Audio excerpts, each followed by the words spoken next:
제가 과거에 동물원에 저희 아이들 데리고 갔다가 맹금류관에서 굉장히 인상적인 장면을 본 적이 있습니다. 제 눈길을 또 마음까지도 확 사로잡는 장면이었습니다. 독수리가 한 마리 있는데 날개가 잘렸어요. 한쪽 날개가 잘렸어요. 이 독수리는 더 이상 날아오를 수가 없습니다. 그저 그 맹금류관 안에 갇힌 채로, 물론 다른 독수리도 날개가 있어도 갇혀 있지만 이 독수리만큼은 날아오르지를 못하고 그저 사육사가 던져주는 먹이를 먹으면서 독수리로 태어났는데 마치 닭처럼 땅에서만 먹이를 먹어야 하는 이런 참 안타까운 모습이었습니다. 꽤 오랜 시간이 10년도 훨씬 더 지난 시간이 지났지만 여전히 제 마음속에 그 장면이 남아 있습니다. 여러분, 우리 그리스도인들은 거룩한 꿈을 꾸면서 하나님 나라의 꿈을 꾸면서 소망 가운데 살아야 하는 사람들입니다. 그런데 우리가 거룩한 꿈을 잃어버리고 그저 세상과 차이가 나지 않는다면 이 날개가 잘려버린 독수리와 무엇이 다를 바가 있겠습니까? 태생이 독수리입니다. 그런데 닭이 되어버렸어요. 얼마나 안타까운 일이겠습니까? 오늘 우리가 함께 읽은 이 말씀을 보시면 여호와께서 권능으로 에스겔을 사로잡아서 한 골짜기로 이끌어 가시는 것을 볼 수가 있습니다. 이 골짜기라는 이미지는 높은 산과 대조를 이루고 있습니다. 여러분께서 에스겔서 40장 1절과 2절을 보시면 하나님께서 에스겔을 이스라엘의 높은 산으로 인도해 가시는 것을 볼 수 있습니다. 그 산에서 회복된 예루살렘의 영광, 하나님의 성전을 보여주시는데 이렇게 이 높은 산이라는 것은 회복, 영광, 승리 이런 이미지를 갖고 있어요. 반대로 골짜기라는 것은 실패와 좌절과 절망을 보여주는 이미지라고 할 수 있습니다. 이 골짜기가 숲이 우거지고 시냇물이 졸졸 흐르는 그런 아름다운 골짜기라면 상관이 없습니다. 이 골짜기는 1절을 보시면 뼈들로 가득했다라고 말씀하고 있습니다. 사방 어디를 둘러보아도 좌절과 절망의 절정인 죽음의 이미지를 가지고 있는 뼈들로 가득했다. 게다가 2절을 보시면 이 뼈들의 상태가 아주 말라버렸다 이렇게 말씀을 하고 있습니다. 여러분, 이런 뼈들을 바라볼 때에 과연 에스겔의 심정이 어떠했을까? 참담하지 않겠습니까? 자, 그렇다면 이 골짜기에서 하나님께서 에스겔에게 보여주신 이 뼈들이 무엇을 상징하고 있는 것인가? 11절 말씀을 우리 함께 한 목소리로 좀 읽어보면 좋겠습니다. 11절 시작. 또 내게 이르시되 인자야 이 뼈들은 이스라엘 온 족속이라. 그들이 이르기를 우리의 뼈들이 말랐고 우리의 소망이 없어졌으니 우리는 다 멸절되었다 하느니라. 아멘. 자, 이 마른 뼈들, 골짜기에 가득 차 있는 건들기만 해도 바스라져 버릴 정도로 아주 말라버린 이 뼈들은 다름 아닌 이스라엘 온 족속이다. 이스라엘 온 족속이다. 소망을 잃고 좌절과 절망 가운데 빠져 있는 하늘의 꿈을 잃어버린 이스라엘 족속의 영적인 실상을 보여주는 것이 바로 이 골짜기의 뼈들이었다는 것입니다. 범죄함으로 인해서 나라가 패망하고 바벨론의 포로로 끌려갔습니다. 하나님 백성으로서 이것은 견딜 수 없는 수모이자 수치입니다. 어떻게 살아계신 하나님의 백성이 우상을 섬기는 민족에게 패배하고 포로로 끌려갈 수 있단 말입니까? 고대의 이 민족들 간의 전쟁이 벌어지잖아요. 그러면 이것은 단순히 민족 간의 전쟁으로 끝나지 않습니다. 이것은 그들이 섬기고 있던 신들의 전쟁이었습니다. 여호와만이 유일하시고 참되신 하나님이라면서요. 여호와만이 살아계시다면서요. 그런데 어떻게 우상에 지나지 않는 마르둑에게 패배를 하고 그 백성이 이렇게 처참하게 포로로 끌려갈 수 있단 말인가? 포로로 끌려간 것까지 참고 넘어갈 수 있다고 치죠. 기다려도 포로됨은 끝이 나지 않습니다. 하나님은 포로된 백성들을 건져주시지 않습니다. 정말 하나님이 살아계신 것인가? 혹시 마르둑이 참신은 아닌가? 주변에서 계속해서 시온의 포로들을 향해서 조롱합니다. 너희 하나님이 어디 있느냐? 이런 기다림 속에도 응답이 없는 하나님, 끊임없는 원수의 조롱, 이 가운데에서 하나님의 백성들은 좌절하기 시작하는 겁니다. 낭망하기 시작하는 겁니다. 더 이상 하늘을 우러러보지를 못하는 겁니다. 그리고 주변에 있는 이방인들처럼 그저 현실의 문제에만 주목하기에 급급해지는 것입니다. 여러분, 이게 바로 이스라엘의 모습이었다는 거예요. 아주 말라버린 뼈와 같은 모습이었다는 거예요. 여러분, 이게 과연 과거 이스라엘 포로들만의 모습인가? 우리는 하나님의 거룩한 백성들로 택하심을 받고 하나님의 자녀들로 부르심을 받았습니다. 여러분, 이 부르심 안에는 거룩한 목적이 있습니다. 비전이 있습니다. 소망이 있습니다. 그게 무엇일까요? 우리 아버지의 거룩하신 이름이 이 땅 가운데 높임 받으시게 하는 것입니다. 여러분, 우리 주님께서 가르쳐 주신 기도에서 보듯이 아버지여 이름이 거룩히 여김을 받으시옵소서. 이것이 바로 교회가 붙잡아야 할 비전이고 소망이고, 여러분, 이 비전을 품고서 우리는 이 땅 가운데서 하나님의 자녀답게 살아가야 하는 것입니다. 그런데 우리는 지금 무엇을 바라보면서 살고 있습니까? 하늘을 향해서 눈을 들고 하나님의 영광을 사모하면서 살아가고 있습니까? 그분의 이름이 높임 받으시기를 원하면서 우리는 우리의 삶을 드리기를 사모하고 힘쓰고 있습니까?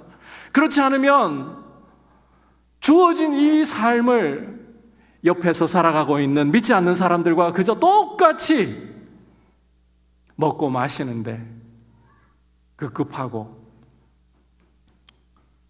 우리 자녀들의 성공이 기쁨이 되는 것이 전부이고, 이제 자녀들 다 출가시키고 먹고 살만해졌으면 건강하게 노후를 보내는 것이 전부이고, 여러분, 이러한 모습으로 우리가 살아가고 있다면 우리도 아주 말라버린 뼈와 같은 것입니다. 우리는 날개가 잘려버려서 창공을 잃어버린 독수리와 같습니다. 독수리 태생인데 창공을 가르면 날아올라야 되는데 거룩한 꿈을 꾸면서 땅에서 그냥 모이를 쪼고 있는 닭이 되어버리는 겁니다. 여러분, 우리는 어떤 모습으로 살아가고 있습니까? 이 자리에 계시는 오늘 이 연합 예배에 함께 하시는 성도님 한 분 한 분, 하늘의 거룩한 꿈을 꾸시기를 축복합니다. 아버지의 이름이 내 삶을 통해 높임 받으시기를 사모합니다. 예수 그리스도의 이름이 내 삶을 통해 존귀 여김 받으시기를 원합니다. 이게 우리의 꿈이 되었으면 좋겠습니다. 제가 연합 예배를 생각하면서 어떤 말씀을 전해야 될까, 사실 좀 부드러운 말씀 전하고 싶었습니다. 이렇게 함께 참 오랜만에 코로나 이후에 함께 이렇게 연합 예배를 6년 만에 우리가 드리잖아요. 이런 자리에서 참 여러분들께 부드러운 이야기를 하고 싶어요. 유쾌한 이야기를 하고 싶어요. 이 말씀이 생각이 나는 거예요.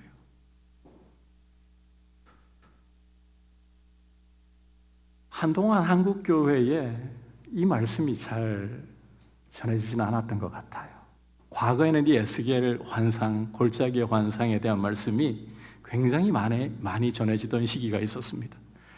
제가 저의 착시인지 모르겠습니다만 목회를 하면서 오는 꽤 오랜 시간 동안 이 말씀이 잘 전해지질 않았어요. 그런데 최근에 또 전해지고 있는 것 같아요. 하나님의 간절한 마음이 거기 있는 거 아닐까? 하나님의 백성들이 독수리로 태어났어요. 창공을 향해 꿈을 꾸면서 날아오르는 이 땅 가운데 하나님의 이름을 높이는 거룩한 백성들로 하나님 살기를 원하는 그 마음을 보여주시려고 하는 거 아닐까? 여러분, 그러한 마음을 품고 살아가셨으면 좋겠습니다. 하나님은 이제 이렇게 에스겔에게 참담한 장면을 보여주시고는 질문을 하나 던지십니다. 여러분 3절을 보시면 인자야 이 뼈들이 능히 살겠느냐 이런 말씀을 물으십니다. 인자야 이 뼈들이 능히 살겠느냐. 여러분 왜 물으시는 걸까요? 어떻게 하실지 몰라서 지금 물으시는 걸까요? 그렇지 않습니다. 여러분께서 이어지는 4절부터 6절까지의 말씀을 보시면 하나님의 마음이 이 뼈들, 이 말라버린 당신의 백성들의 상태, 아주 말라버린 뼈와 같은 당신의 백성들의 상태를 보시면서 하나님이 정말 간절히 원하시는 게 무엇이냐, 2차례나 이 뼈들을 살리시겠다라고 말씀하고 계십니다. 하늘의 꿈을 잃어버리고 하늘의 소망을 잃어버린 당신의 백성을 살려서 거룩한 꿈을 꾸는 거룩한 군대로 세우시겠다고 하나님은 말씀하십니다. 인자야 이 뼈들이 능히 살겠느냐. 그것은 이 마음을 담아 에스겔에게 묻고 계시는 거예요. 여러분 이 질문을 하실 때 하나님이 몰라서 물으시는 게 아니라 이 마음을 느끼면서 하나님의 역사의 통로가 될 한 사람을 찾고 계신다는 겁니다. 이 마음을 에스겔이 느끼면서 주 여호와여 주께서 아시나이다. 3절 후반부에 보시면 주 여호와여 주께서 아시나이다. 에스겔은 이미 하나님이 죄 때문에 예루살렘을 무너뜨리시고 거룩한 성전마저 떠나셔서 파괴되게 하시는 것 보았습니다.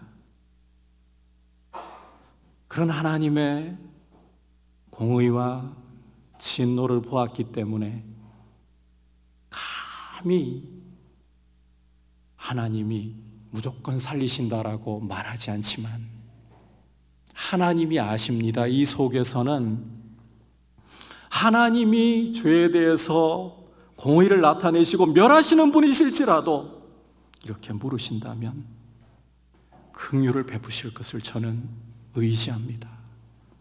신뢰합니다. 이 믿음을 보이고 있는 거예요. 여러분 하나님 이런 믿음을 가지고 하나님 두려워하는 한 사람 찾고 계시는 거예요. 이런 사람이 하나님 손에 붙잡히기만 할 때에 여러분 역사는 시작되는 것입니다. 자, 그렇다면 어떤 역사를 나타내시느냐? 자, 오늘 두 가지를 통해서 살리시는 역사를 보여주고 계시는데요. 첫 번째로는 말씀을 통해서 당신의 백성을 살리시는 역사를 보여주고 계십니다. 함께 7절과 8절 말씀 한 목소리로 읽어보도록 하겠습니다. 7절 8절입니다. 시작.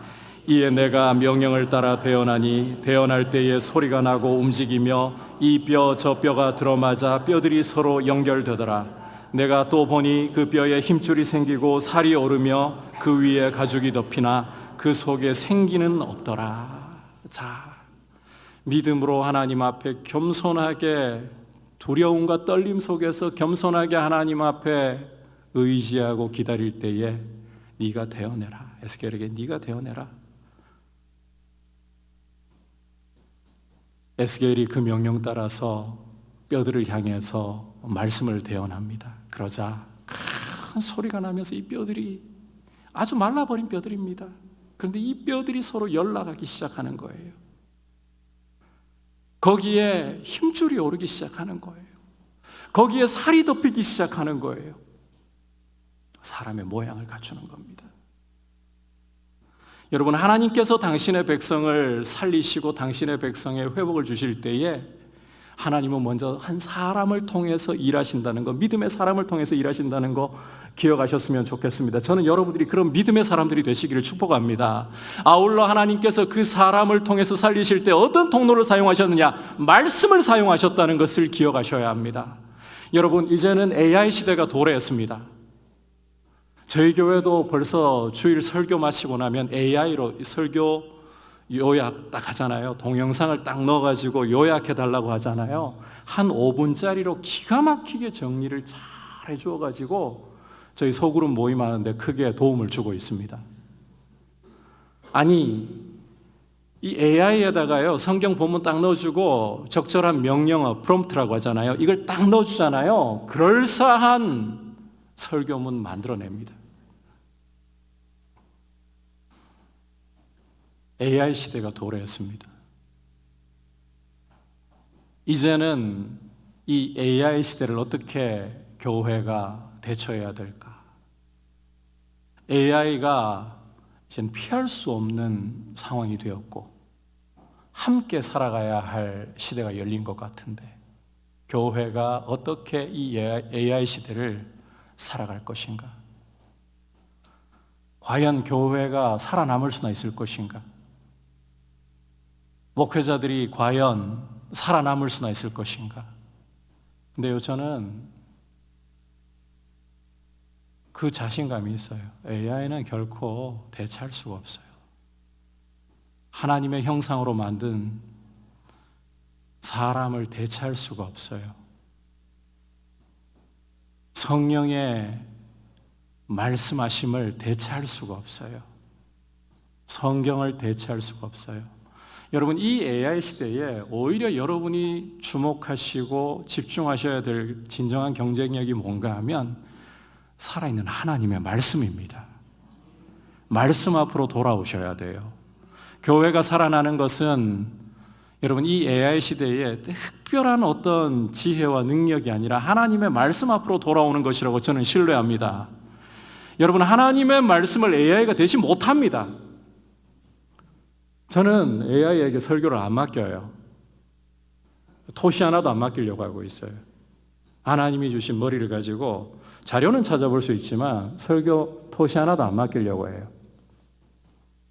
왜냐하면 제가 하나님의 말씀을 묵상하고 하나님의 말씀을 준비하는 부분에서 이건 AI가 성령의 감동하심과 역사하심을 대체할 수 없기 때문에 그래요. 교회가 살아날 수 있는 길은 저는 하나님의 말씀이라는 사실을 믿습니다.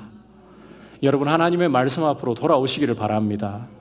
교회의 성장과 부흥을 정말 사모하십니까? 단순히 숫자적인 성장, 부흥이 아니라 진짜 성장과 부흥을 원하십니까? 그렇다면 여러분이 말씀 앞으로 돌아오셔야 되는 거예요. 성경을 사랑하셔야 되는 거예요. 성경을 통해서 하나님을 만나셔야 되는 거예요. 그게 아니고서는 여러분, 교회는 마른 뼈와 같이 갈 수밖에 없습니다.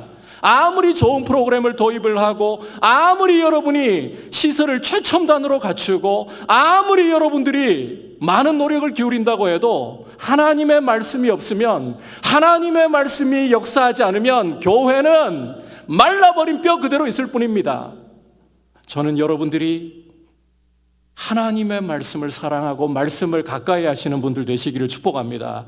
그래서 우리 이정근 목사님을 위해서 여러분들이 늘 기도해 주시고 목사님이 말씀을 통해서 교회를 잘 먹이실 수 있도록 목사님을 위해 여러분 정말 기도하셔야 돼요. 그리고 여러분들 또한 말씀을 가까이 하셔야 돼요. 이러면 제가 조금 곤란해지는데 말씀을 가까이 하셔야 합니다.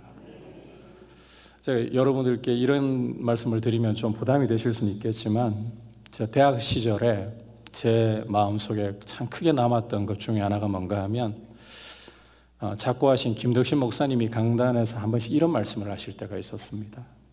갑자기 눈을 지그시 감으시고는 신학생들 들으라. 저는 그때는 신학생 생각도 안 할 때였습니다. 신학생들 들으라 이러시면서요. 그분 표현 그대로 빌려오자면 이렇습니다. 신구약 100벌 안 하고 기도 3년 안 할 것 같으면 목회 때려 치아보라 이러십니다. 제가 그때는 목사 되려고 생각도 하지 않았어요. 그런데 이게 제 가슴에 박혀버렸어요. 그래서 지금까지 부족하지만 말씀을 읽으려고, 제가 세로남에서 사임하고 대구 내려와서 한 10개월간을 놀고 먹었지 않습니까? 그 놀고 먹는 시간에 참 남편으로서는, 아버지로서는 부책임하죠. 일을 하나 찾아서 돈이라도 벌면 좋을 텐데 도서관에 출근하는 거예요. 도서관 출근해서 아침부터 저녁까지 성경 읽고 있어요. 갈 때마다 제 전의를 불태웠습니다. 그 전부 공시생들이 많았어요, 주변에. 공시생들이 앉아가지고 책 펼쳐가지고 공부하는 걸 보면서 저 사람들은 밥줄을 위해서, 썩어질 양식을 위해서도 저렇게 하루 종일 공부하는데 내가 생명의 말씀을 전해야 할 목사로서 저 사람들보다 못해가지고 되겠나? 아침마다 전의를 불태우고, 그러면서 말씀을 읽으려고 노력을 했었습니다. 여러분, AI 시대라도 이것은 변하지 않습니다. 하나님의 말씀은 교회의 능력입니다. 말씀이 말라버린 뼈를 살리는 것입니다. 목사님에게만 말씀을 책임지우고 여러분들은 알아서 해주시겠지 하면 안 됩니다. 건강한 교회, 건강한 성도라면 목사님이 말씀을 전하시는 것 못지않게 같이 말씀을 가까이 하고 읽으면서 말씀을 사모하면서, 그럴 때 목사님의 말씀이 더 잘 깨달아져요. 분별을 하셔야 되는 거예요, 그렇게.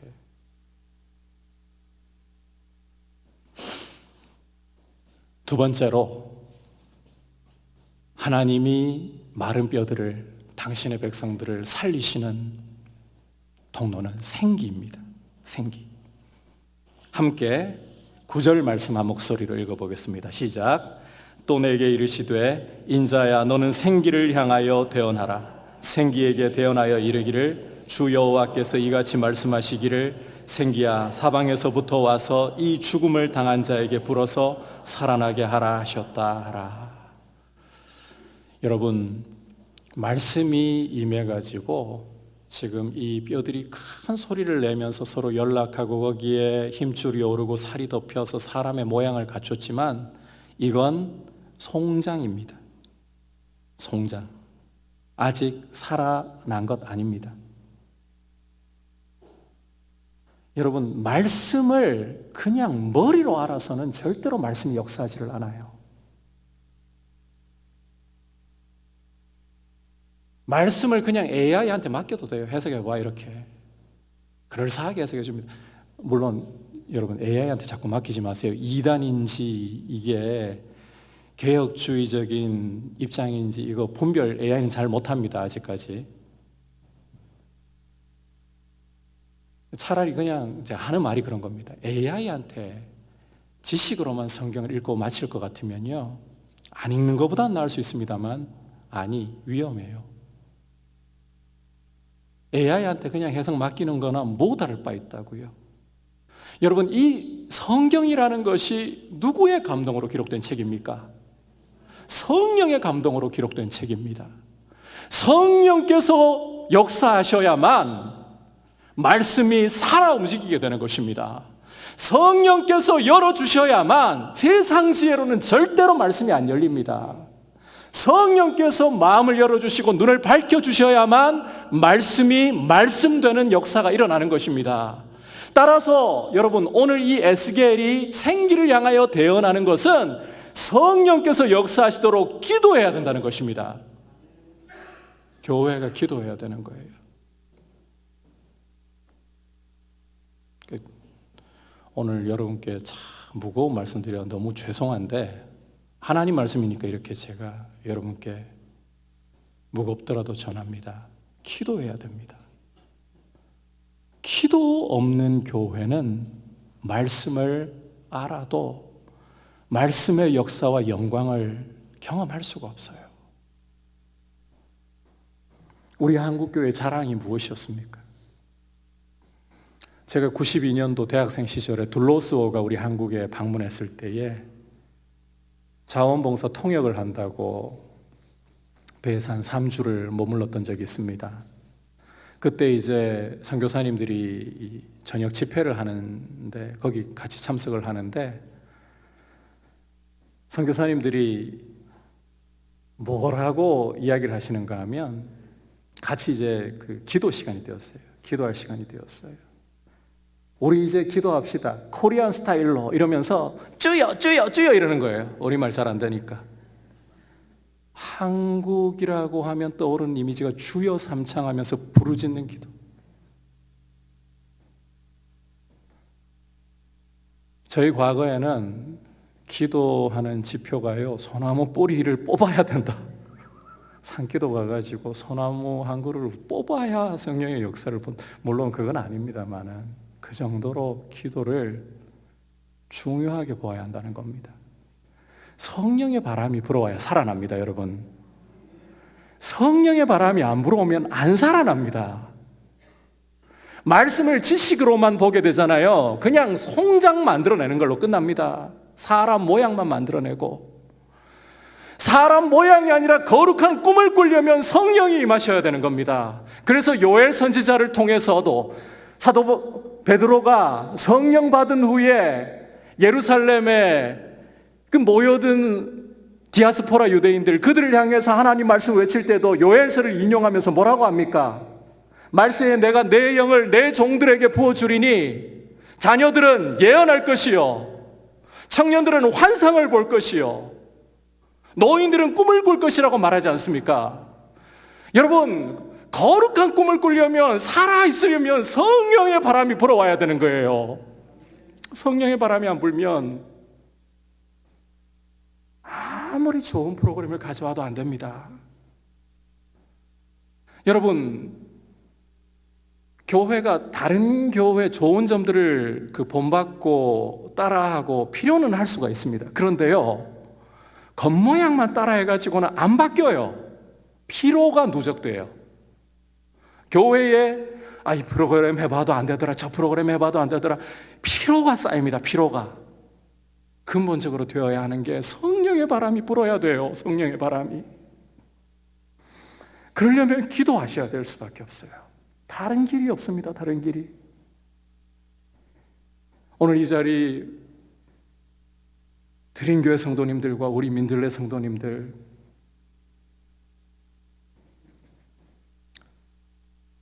여러분들에게 간곡한 마음으로 도전하고 싶어요. 저도 그런 목사가 되고 싶어요. 살리는 것은 주님의 말씀과 성령의 바람입니다. 그게 아니고서는 안 살아납니다. 교회가 교회 되기를 바라십니까? 정말 말씀의 사모함으로, 말씀 앞에 머무는 모습으로, 기도를 통해 성령의 바람이 불어오기를 사모하는 모습으로 서야 합니다. 이것 말고 여러분, 좋은 거 따라한다고 되는 게 아닙니다.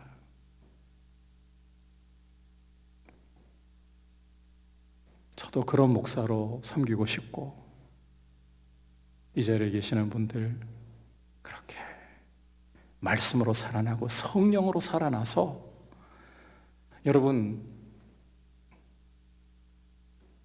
나이는 숫자에 불과합니다. 나이는 숫자에 불과합니다. 이 자리에 계시는 우리 어르신들께 용기를 한번 좀 드리고 싶은데, 최근에 그 유튜브에 김이경 TV라고 있습니다. 그분이 강의를 하면서 우리나라의 이 딱 중간에 해당하는 나이가 몇 살인가 이야기하는데 47이래요. 조사를 해보면 47이래요. 그러니까 과거 같으면 47이면 이제 노령층으로 들어갈 때잖아요. 하지만 요즘에는 47 그러면 젊어 보이잖아요. 과거 생각하고 나이 계산해 보면 여기에서 18년을 빼면, 그냥 2년은 별거 아니에요. 20년을 빼면 47, 몇 살로 빠집니까? 27. 할 만한 나이인 거예요. 우리 예순이 넘으신 분들, 나이는 숫자에 불과합니다. 갈렙은 85세에 이 산지를 내게 주소서 했습니다. 하나님 모세를 들어 쓰셨던 게 80세입니다. 대통령 보통 당선되는 분들 몇 세 정도에 당선되십니까? 60 넘죠? 나라의 가장 중요한 통수권자, 결정권자가 60이 넘어서 시작합니다. 그럼 여러분들은요?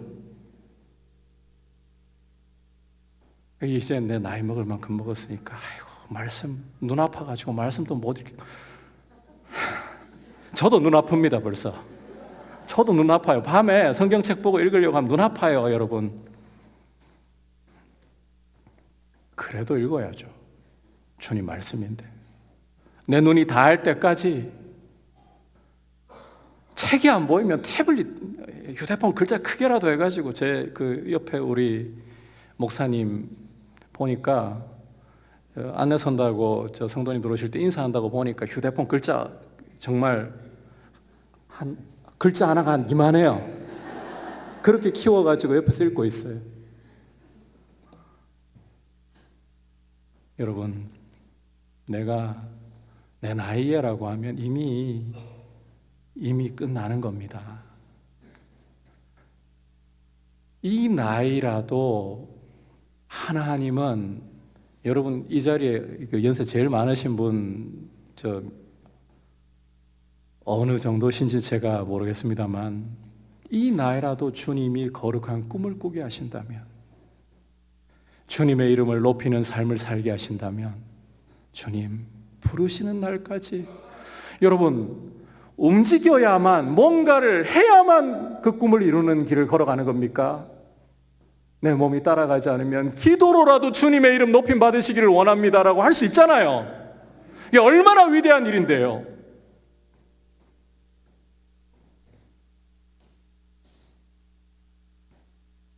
여러분들이 나이가 중요한 게 아닙니다. 꿈을 꾸시는 게 중요합니다. 아버지의 이름을 제 삶을 통해 높이고 싶습니다. 주님의 이름을 높이기를 원합니다. 이 사모함이 여러분 속에 거룩한 열망과 열정으로서 자리 잡기를 축복합니다. 그래서 말씀을 가까이 하려고 하고 성령의 바람이여 불어오소서. 지금 아주 말라버린 뼈 같은 우리 한국교회 위에 불어오소서. 우리 한국교회 살아나야 하지 않겠습니까? 이 땅을 살리는 하나님의 통로가 되어야 하지 않겠습니까? 그렇게 사용해 주시고 주여 내 작은 기도이지만 내 작은 소원이지만 사용하셔서 주님의 일을 이루어 주옵소서. 이런 꿈을 꾸고 이런 거룩한 열망을 가지고 주님 앞에 드려지시는 분들 되시기를 주님의 이름으로 축복합니다.